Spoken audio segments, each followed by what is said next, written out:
আজানের সময় যারা টয়লেট করেন তাদের কি হবে? মনে রাখবেন, আজানের সময় কিন্তু খুবই গুরুত্বপূর্ণ সময়। যখন আজান দেওয়া হয় তখন কিন্তু আসমানের দরজাগুলো খুলে দেওয়া হয় এবং এই সময় দোয়া কবুল হয়। আর আজানের জবাব দেওয়া হচ্ছে সুন্নাহ। নবীজি সাল্লাল্লাহু আলাইহি সাল্লাম জানিয়ে দিয়েছেন, যারা মুয়াজ্জিন, যারা আজান দিবে in the day of judgement, কিয়ামতের ময়দানে আল্লাহ তাআলা তাদের গর্দানগুলো উঁচু করে দিবেন এবং যারা একমাত্র আল্লাহকে সন্তুষ্ট করার জন্য আজান দিবে তাদেরকে সেদিন বিনা হিসেবে জান্নাতের ব্যবস্থা করবেন। এবং যারা আজানের জবাব দিবে তাদেরকে ওই মুয়াজ্জিনদের সাথে আল্লাহ তাআলা জান্নাতের ব্যবস্থা করবেন। সুতরাং আজানের জবাব দেওয়া সুন্নাহ। যখন মুয়াজ্জিন বলবে আল্লাহু আকবার, আল্লাহু আকবার, আপনিও আল্লাহু আকবার, আল্লাহু আকবার বলবেন। মুয়াজ্জিন যখন বলবে আশহাদু আল্লা ইলাহা ইল্লাল্লাহ, আপনি তখন এই বাক্য পড়বেন। যখন মুয়াজ্জিন বলবে আশহাদু আন্না মুহাম্মাদুর রাসূলুল্লাহ, তখন আপনি এই বাক্য পড়বেন। যখন মুয়াজ্জিন বলবে হাইয়া আলাস সালাহ, হাইয়া আলাল ফালাহ, তখন আপনি বলবেন লা হাওলা ওয়ালা কুওয়াতা ইল্লা বিল্লাহিল আলিয়্যিল আযীম। এবং যখন আল্লাহু আকবার, এই বাকি সবগুলো আপনি এভাবে পড়বেন।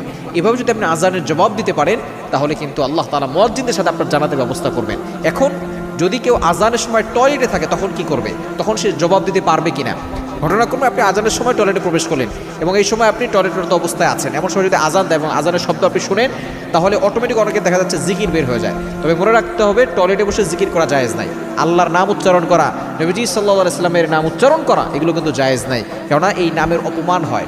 তবে এই ক্ষেত্রে আপনি যদি মুখে উচ্চারণ না করেন, জিহ্বা দিয়ে না পড়েন, অন্তরে চলে আসে তাহলে কোনো সমস্যা হবে না। তবে মুখে উচ্চারণ করা যাবে না। আজানের জবাব তখন মুখে উচ্চারণ করা আপনার জন্য জায়েজ হবে না। তবে আপনি অন্তরে যদি চলে আসে এতে কোনো সমস্যা হবে না। তবে অবশ্যই চেষ্টা করবেন আজানের সময় দোয়া করার জন্য। এই সময় আপনি পবিত্র আগে হওয়ার চেষ্টা করবেন।